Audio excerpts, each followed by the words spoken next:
Jagged. The center of consciousness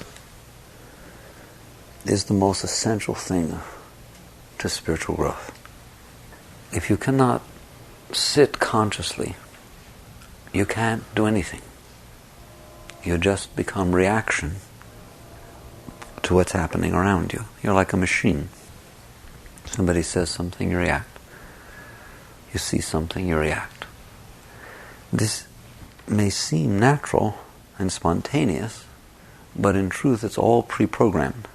And there's nothing natural or spontaneous about reaction. It is just reaction.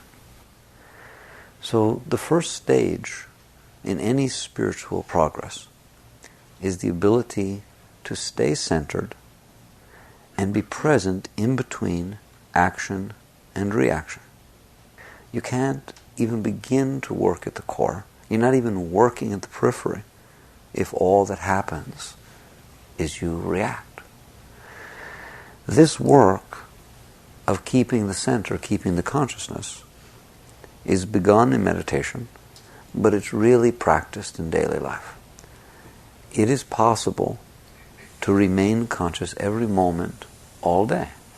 From the time you wake up until the time you go to sleep, do not doubt that it is possible to constantly, effortlessly be aware of what is happening outside of you, what are the reactions that it is hitting and responding inside of you, and you can see what impulses and urges would have driven you to say or do behavior or reaction.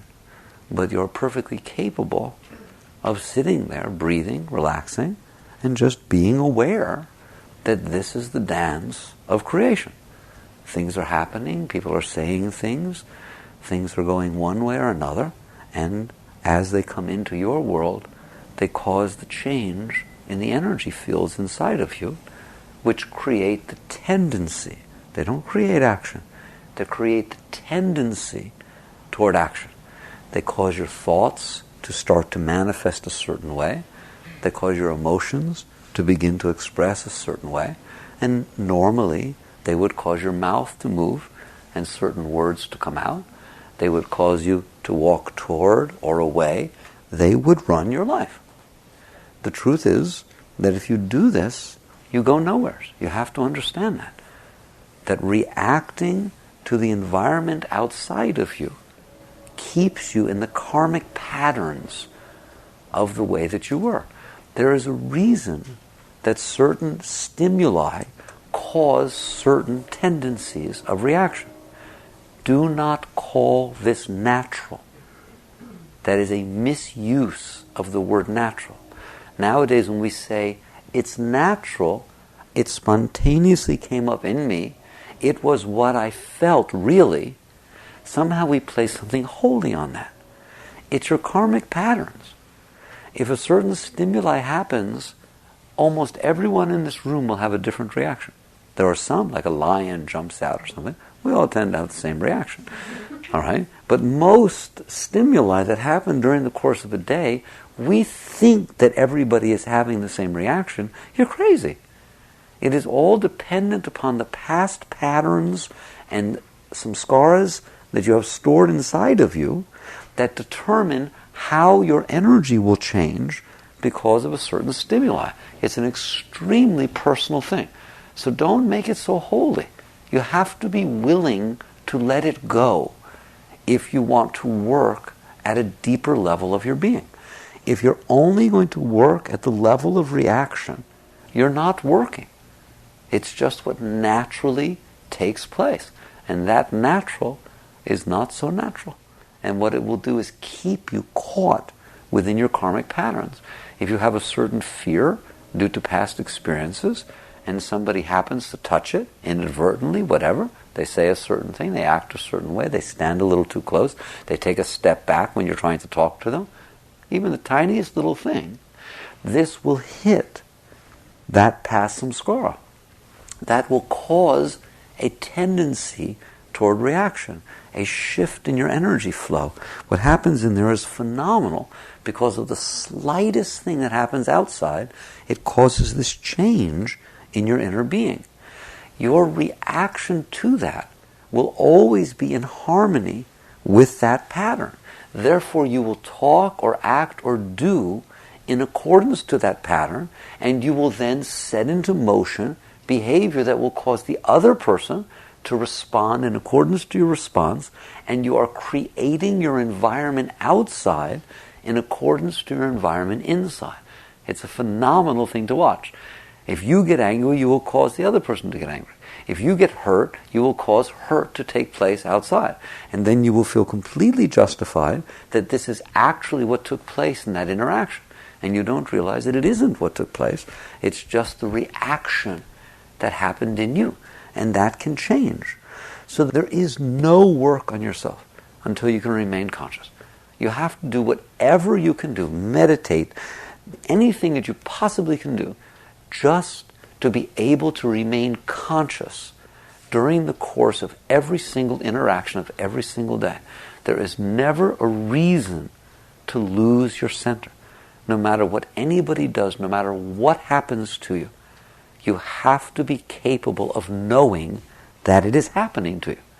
Now you have earned the right that most people don't have, is to figure out, now what do I do? Because it's a frightening state to become conscious of where you're at. You'll immediately think that you're going backwards. The more conscious you get in the beginning, the more you think you're slipping on the path. Why? Because you start seeing all this stuff that you never saw before. You start seeing all these reactive tendencies. What in the world is going on inside of me?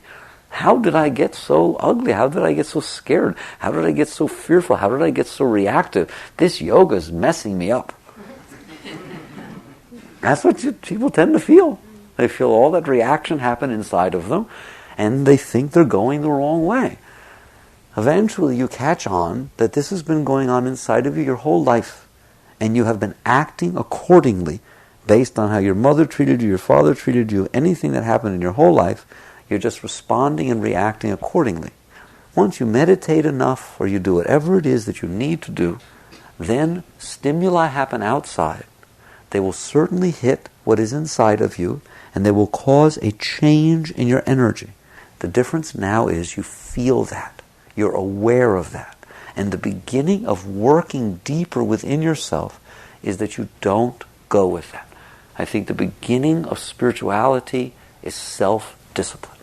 That's what all the masters taught. It's even the heart of the religious teachings, is until you can master yourself, you have no possibility of going any deeper. So you're taught to fast. There's periods of fasting. There's periods of silence. There's so many different things that are taught. They have no meaning in and of themselves. There's no great thing in not eating. There's no great thing in not talking. It is the ability to not eat. It is the ability to not talk when you want to talk. It is the ability to sit in the presence of people when you're uncomfortable and watch that silent period that happens when nobody's talking, and your heart gets all weird and your stomach gets weird and your mind starts thinking a mile a minute of things to say that will start a conversation up, and you start noticing how uncomfortable you are. Spirituality is being comfortable in that uncomfortable state. Spirituality is the ability to not talk when you want to talk. Because you see that the impetus for any words that you would say are completely impure. You are coming from a place of insecurity. And therefore, anything that you say is not a conversation worth having, because it's just being said for the wrong reason. And so you learn to practice the disciplines. It's essential to be able to do this, to where when you most want to talk because you're uncomfortable, you keep your mouth shut. When you most want something because it caused a reaction inside of you, when somebody said something, you most want them to say they're sorry, or they better take it back, or say that they didn't mean it. Every single thing inside of you is burning and just wants to do something about it. Spirituality is the ability to do nothing about it. Because nothing you're going to gain through that outer experience really has any effect of change inside of you. If that's what you do is start a conversation when you feel uncomfortable, not walk into a room because you're afraid people will notice you. If somebody says something that you don't like, you find ways to write or say or do things to get them to be sorry so they'll never say it again. In other words, if you manipulate your environment so that you're feeling okay, that is the epitome of working at the surface. What's going to change? You've by definition said, not me. I'm not going to change. These energies are going to react the way that they react. I'm going to honor them as though they were something holy. And what's going to change is you. You're going to change your attitude. You're going to change how you talk to me. You're going to change when you come. You're going to change when you go. Every single person and thing around me is going to go through some serious change, aren't they? And I'm going to make sure that they do. I'm going to let them know that they are not to talk to me that way. I'm going to let them know that I will not tolerate this, that this should not be this way, that this is wrong. I'm going to argue with them. I'm going to prove it to them, whatever it is. In other words, nothing in here is saying, I will change. Everything in here is saying, I will not change. I am fine the way I am. In fact, I'm the highest one around here. Okay? I'm the one who's clear. I have it right. And everything out there is to change. Why? Just get it straight what you're saying, so that I don't have to change, because I am not going to change. That's not even working at the surface, is it? That's called not working. You've decided not to work on yourself. Please look at that. How can personal change take place in that environment? So you attempt to use all of this reactive energy that comes up inside of you to gain control over the people, places, and things outside of you so that you don't have to change. And what you are doing is reinforcing these energies. Every single time something comes up inside of you, that you feel someone doesn't like you, or that you feel afraid, or you want something, and you respond accordingly to your outer environment, you are saying to these energies, yes, you are right, I agree with you, you are the way I want to be, come up and express yourself and strengthen yourself. And you build habits of energies flowing that way. So all of that is not yoga. When you want to grow, you wake up and you realize growth is about me changing. It is not about me changing my environment. It is about my environment changing me. If I want to change, I have to at least work with these energies that react inside of me. Now you get the first step down. And we've talked about before, I don't think there's any way to take that step inside until you stop putzing with the outside. You have to be willing, like I said, to not eat when you want to eat, to be silent when you want to talk. The stronger the impulses, the more fun it is. And you get tremendously strong within yourself to realize that you're the captain of your own ship. You must take control over these reactive energies that are inside of you. So the first step of working at the deeper parts inside of you is to not go with yourself. Under what situations should you go with yourself? When you decide that you don't want to grow. When you decide you're tired of growing and you want to stay the way you are and you really want these energies to be disturbing you inside, then give them the right to run your life and dump on somebody. Because that's what you're doing. I can't handle the energy inside of me and you're going to be sorry that you're anywhere near me. Not to mention that I can blame it on you. That I can in some way, shape, or form say, you made me feel this way. Therefore, these are your energies, not mine, and I'm going to let you know what they feel like. And you sit there and try to dump the energies out. So you stop doing this. You just stop it. How? I won't answer that. If somebody comes to me and says, I understand everything you're saying and I really think I need to work with myself, but I don't know how to do it. That's a lie. Because the truth of the matter is, you want to do it, you do it. You don't want to do it, you don't do it. You're sitting there, you start feeling uncomfortable, that no conversation's taking place, and your mind says, God, the weather. No, I don't want to talk about the weather, that's stupid. And it says, oh, I want her sister. How's her sister? Okay, that's about. No, I don't want to ask about her sister. She'll know I'm just making conversation. Anybody ever have anything like that go on there? Then you take super glue. You put it on your lips, all right? And you sit there and say, sooner the sun and moon, as the Yukteswar used to say, sooner the sun and moon should change places than this mouth is opening and this tongue is flapping. All right? Because I know that I'm full of it. All right? I see where I'm coming from. And I don't want to be that person. I will not be that person. That is not denial, you're not suppressing. That is called consciousness, awareness. And you are using your willpower in order to at least start an environment of transformation. So, when you want out, you will do this. If you don't want out, you will find that it's 1,000 million excuses not to do it. And don't you dare go anywhere else when you're finding excuses not to do it and expect someone to do it for you or teach you how to do it or come up with some magic technique that's going to make it so you don't have to do it. You have to want out more than you want to make it be comfortable for yourself. So you keep your mouth shut, and now what happens? Now you begin to work deeper inside of you. And what you end up with is you end up working with yourself. Never is the work with other people. Don't ever get caught thinking you're somebody else's teacher, or that in this situation you have to make sure somebody understands. If you work with yourself, you will change the vibrations all around you, and everybody will grow, not just you. If you decide that you're right and others are wrong, and you use these energies inside of you to change other people, wait till you see what happens.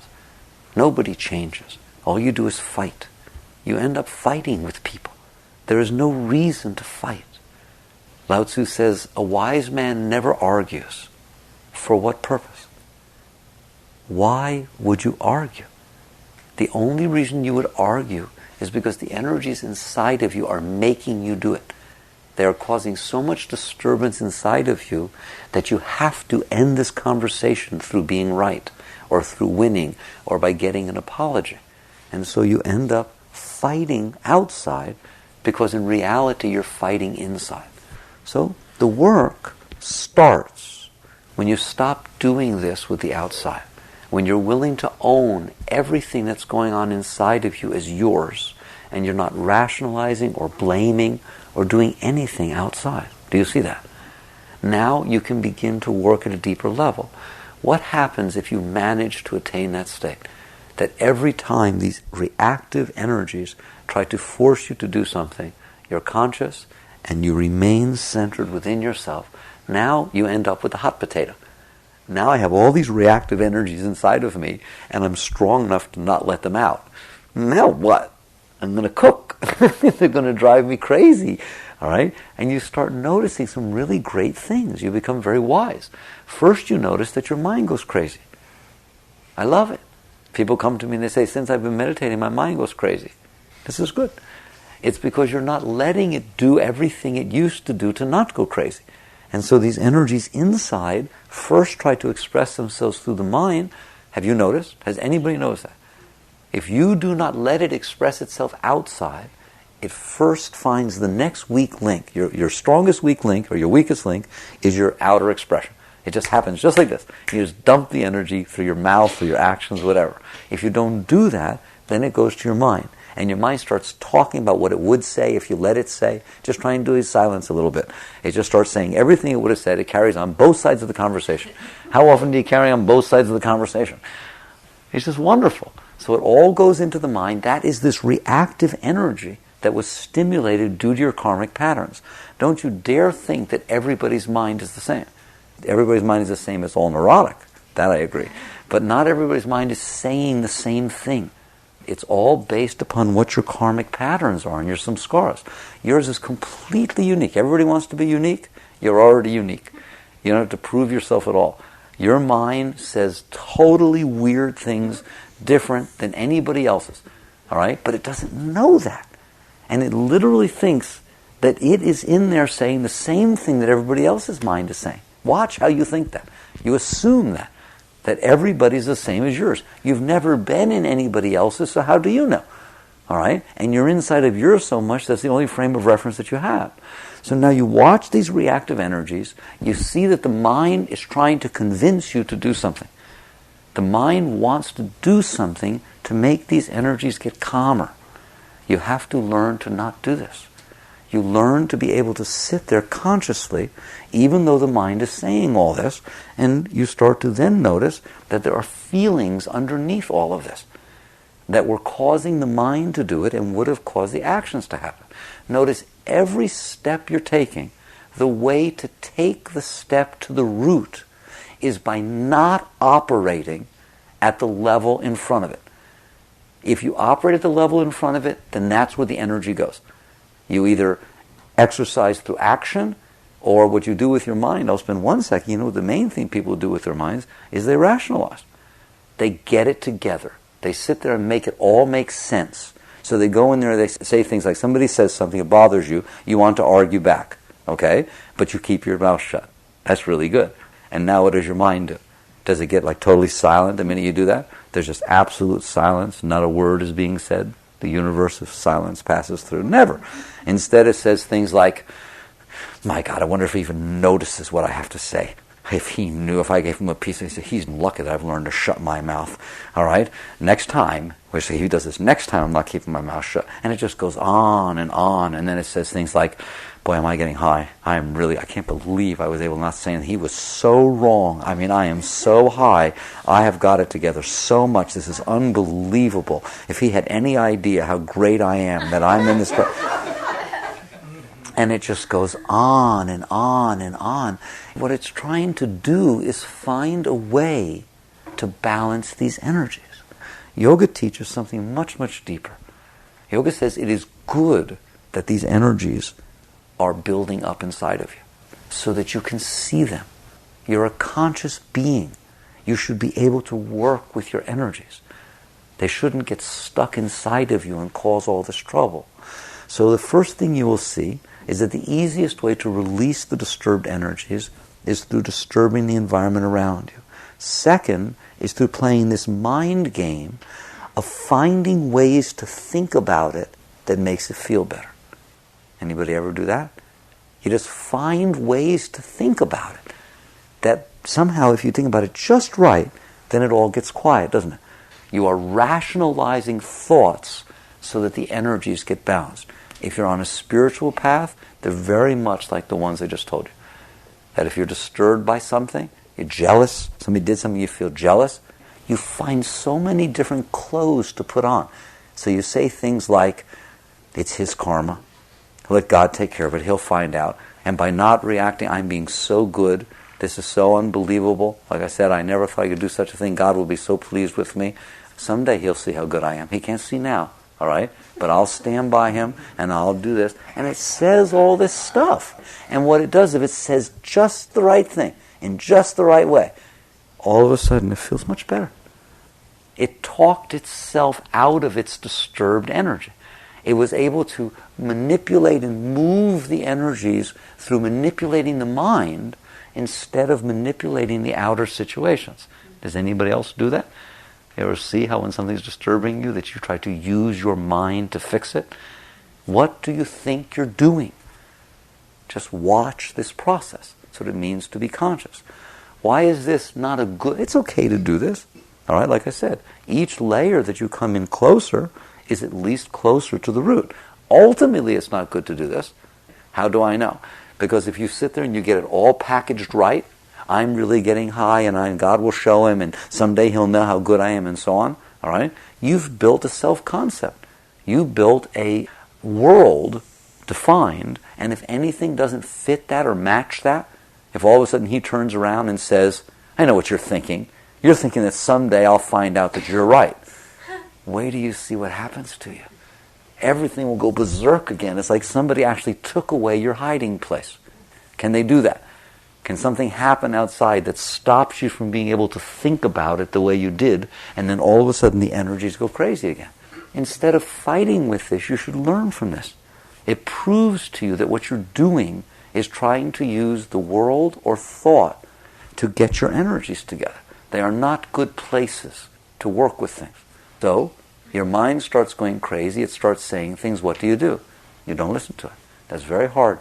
Most people have a lot of trouble with that. It was hard enough not to react outside. Now you let the mind say whatever it wants, and you don't put yourself into it. You don't let it fix you. How do you like that? If it finds a place that feels comfortable, you kick the chair out from under it. You do not let yourself sit in the comfortable little world you built in your mind, because you're just building a fictitious place that makes your energies feel more balanced. You don't want that. It will get destroyed soon enough. Don't worry. So if you don't listen to your mind, wait till you see where you end up next. You keep coming closer and closer to the root of your being. The next place you end up is your heart. This will happen very naturally. You don't need any teachings. Just don't go with the thing in front of it. Use that discipline, and you will find that the energies go closer to their source. Once you get to the heart, you will feel tremendous disturbance. You will see that you're, oh my God, what a mess you are. You're very insecure, you're afraid. It's unbelievable what is going on inside the heart. That was what was causing the mind and causing the outer actions to take place. Don't be afraid of it. It's going on inside of everybody's heart. You hear me? It's very scary in the heart, isn't it? If you ever really go in there, you will see that you are scared. If you don't see that you're scared, you have not gone there. You're scared when people talk to you. You're scared when people walk up to you. You're scared when people walk away. You're scared when you talk to people that maybe you said something that will have bothered them or they don't think nicely of you. It's very touchy and sensitive. You know, they say, like romantic, the heart is sensitive. The heart is real sensitive. And you will find that it's very difficult to live in the heart because it's a mess. So you will see that that is where the reactive energies come from. What do? Same thing you did with everything else. If you can sit in that heart when it's throwing these things up at you and not do anything, remember I said consciousness was the whole thing. Now you're sitting here watching this stuff burn in your heart. You don't do anything. You just sit there. The next step back is where you want to be. Because the next step beyond the heart is the witness. Nothing's left to watch anymore except the watcher.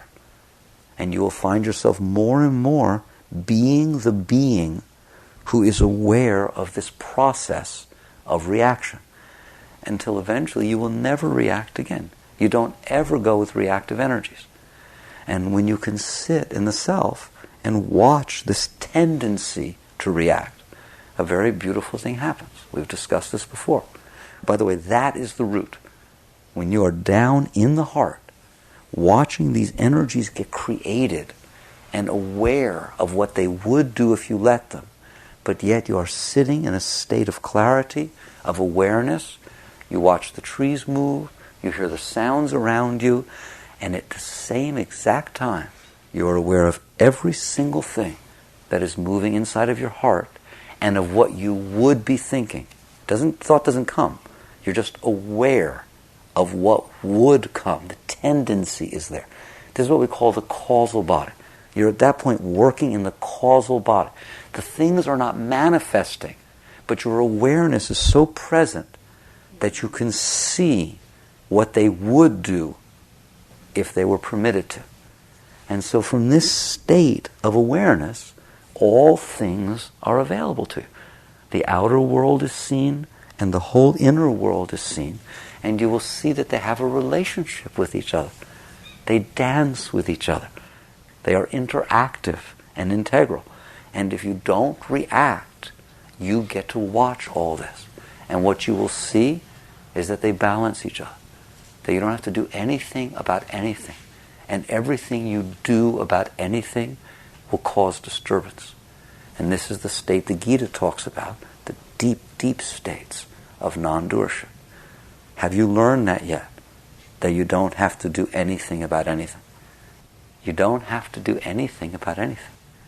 It all naturally unfolds as it passes through you if you don't react to it.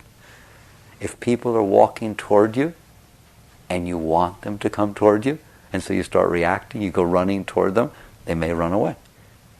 If people are walking toward you and you're afraid of them, and so you start resisting, then you run away, you cause disturbance. If people are walking toward you and you really don't want them to walk past you because you don't know what will happen, at least if they're in front of you, you have some control. So you put your hands out and you hold them in front of you, you get really tired. And you have to spend your whole life holding these people in front of you. Anything you do messes things up. If you just sit there, they will come toward you. And eventually you will find out their intention. You don't have to guess it. You don't have to protect yourself. You don't have to grab. You don't have to pull. You don't have to push. You permit energies to unfold in their own time, in their own way. That is the definition of non-reactive. You permit energies to unfold in their own way, at their own pace, in their own course. You let them go where they must go and not go where they don't go. And what will happen is eventually you will come to peace, because you will realize that all these reactive energies were not necessary. That all that's happening is the universe is unfolding and you have the honor of being aware of it. And there's no reason to bring all of your past fears to the party. If you bring your past fears to the party, you will not let the universe unfold. You will react to it and you will cause disturbance. So from this state of work, which to me is what it means to work at the root, when you are just aware and all things are unfolding, and if there's work to do, it's to not react. I want to know you when you have at least come to the knowledge that all reactive energy causes disturbance. All of it. That there are no conditions in which reactive energy is not your past karma being brought into the present moment, and that you do not need that, that the universe will unfold better than what you can do with it. And that's when the miracles start happening. When you're not doing it, God shows up and it becomes a reality. There are no conditions in which you have to get into that reactive state. And I say it again and again because the mind does not believe that. The mind believes if I don't do it, it's going to be a mess. And what I'm saying is my experience is if you do it, it's a mess. And that very few people have ever seen what it would be like if they didn't do it. And so the energies come and there will be natural interaction. What is meant to happen will happen. And you just experiment for what it would be like to let this take place. So the working at the root is to sit within the consciousness and let the dance of life pass through you. And if you do this, what happens to you is phenomenal. The state of peace, of joy, of serenity, as well as the grace that happens all around you because you're permitting God to do God's thing. We say, not my will, but thy will. I wonder who's willing to live that. The reason people don't see that is because what is happening is God's will. How hard is that to digest? What is happening is God's will. Whose else's will did you think it was? There is only God. All that there is in the universe is your consciousness, God, and what's left of you. And what's happening is God is happening, and you're reacting, and your consciousness is losing its center. When you let go of you, there's nothing but God and consciousness. And like I said, that's when the miracles take place. So this is your work. Spirituality is not so complicated. It doesn't take a million techniques. It doesn't take books upon books upon books. All it takes is the willingness to remain conscious and centered and to not go with the reactive energies when they come up inside of you. And if your mind is even asking, how do I know if these are the reactive energies? Then you don't want out yet. Because it is so obvious that these energies are jumping up inside of you and causing these actions that it's impossible for me to believe that you don't know what's happening. It's just that you don't want to let go of this one. And so you find reasons that this one's different. And then you say it's not reactive. I'm doing what I should be doing because the other person was wrong, and you go to this whole thing. But if you're sincere, you will get past this. And you will learn to let go of all of these things. And you'll attain to a very deep state. Jagrata.